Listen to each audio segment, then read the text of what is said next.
Now, if you ask Star Wars fans what they thought was the biggest problem with the sequel trilogy, you're probably going to get a lot of different responses, and unsurprisingly so, since arguably there were a lot of things wrong with those films, both individually and collectively.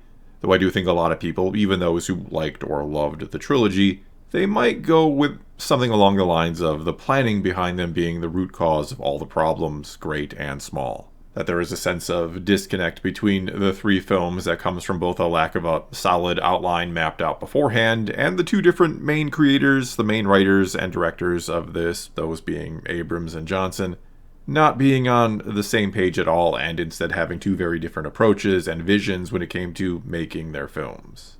And with that assessment, I'd mainly agree that it was indeed a lack of planning that was the root problem. Though I think even before you sat down and started to figure out the main story beats for the trilogy, you needed to figure out what the whole thing was even going to not exactly be about, but what it was going to say, what the larger theme behind it was going to be. And thus, if you wanted to fix those films, that's really where you'd want to begin, by figuring that part out first and foremost. And so with this video being the first in a series attempting to do just that, a series that aims to sort of rewrite those films, though not completely, my goal is to keep many things like the characters and some of the general story beats the same. But you'd want to begin by figuring out what will these films be truly about. Beyond, of course, what Star Wars has always been about, that being the internal struggle of selfless versus selfish, depicted mainly by characters being tempted by the dark side. Star Wars has always shown us how the choices of the individual can impact both the self and those around them, and sometimes even have far, far-reaching ramifications for the entire galaxy.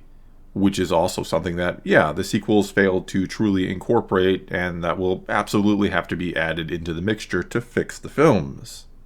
But even before that, or assuming incorporating that is a given, what again should these films be about? What should they say? And probably the best way to begin to figure that out is to look at what the previous two trilogies said and to see if we can build off anything from them. If we can keep those themes going, if you will. And so when we look back at the prequels, we can see many themes or ideas at play, more than I think most people even realize or that Lucas gets credit for. But chief among them is how long-standing institutions can easily become corrupted from within. And that, liberty can die to thunderous applause, that people can be convinced to willingly give up democracy, to give up their freedoms in the name of peace and security. The theme behind the original trilogy then, which of course came first and was not as, shall we say, carefully planned out by Lucas. In this case, Lucas almost gets too much credit for how much he had figured out beforehand, especially when you consider he had no real reason to think he'd get to do a trilogy. No one predicted the crazy success of that first Star Wars film. Sure, Lucas hoped for it, he hoped and to a degree planned for the success mainly by negotiating for the rights to Star Wars.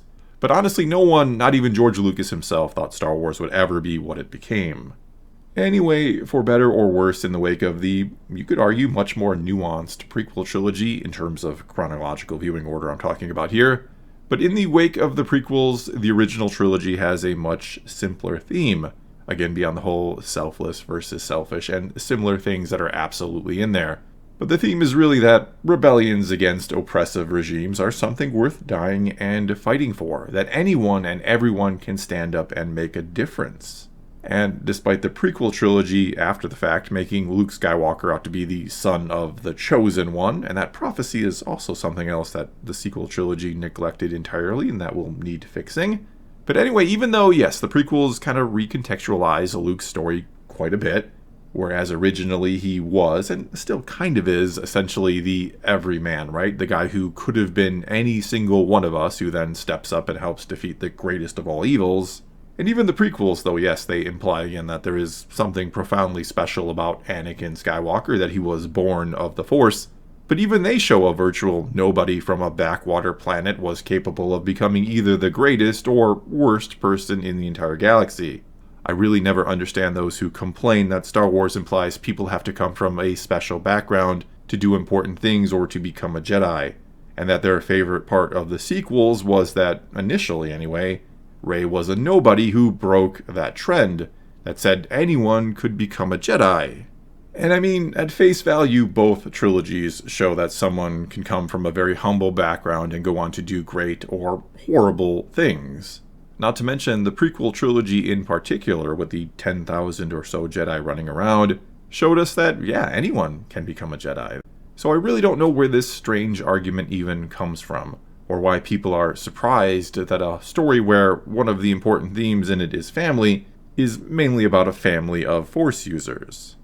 But I digress. And so when you step back and look at those first two trilogies, at the bigger story going on, as I was saying before, we see that the first one, the prequels, tells us that democracy is rather easy to lose, and that it doesn't even exactly have to be taken by force, that people can willingly give it away.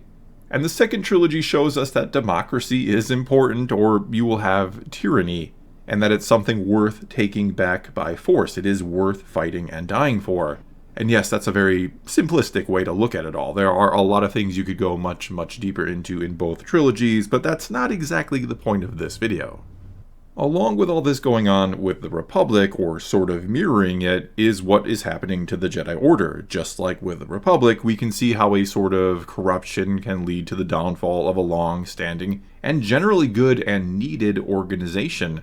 And in the Star Wars galaxy, where the dark side is a real, tangible thing, where there are those who can wield the dark side and do terrible things or even conquer the galaxy, yes, we need something like the Jedi Order. We see that in the original trilogy kind of confirmed how important it is to have them standing against the Sith.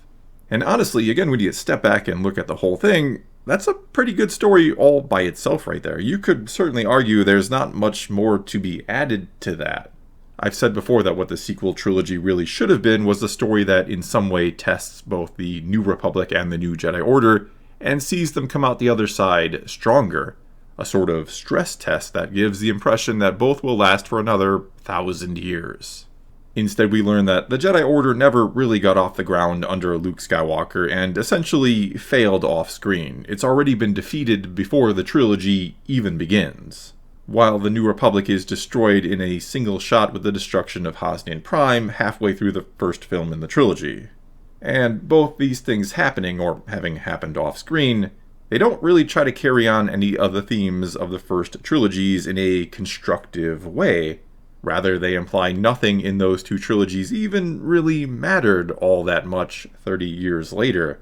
Nothing from them that was gained or learned managed to endure.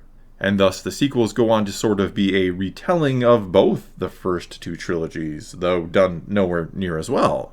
And even though the easiest thing to do would be to throw everything from those films away and to go back to the drawing board and start over fresh, which is also something I started to do, doing my own sequel trilogy from scratch, and that I intend to go back to after this.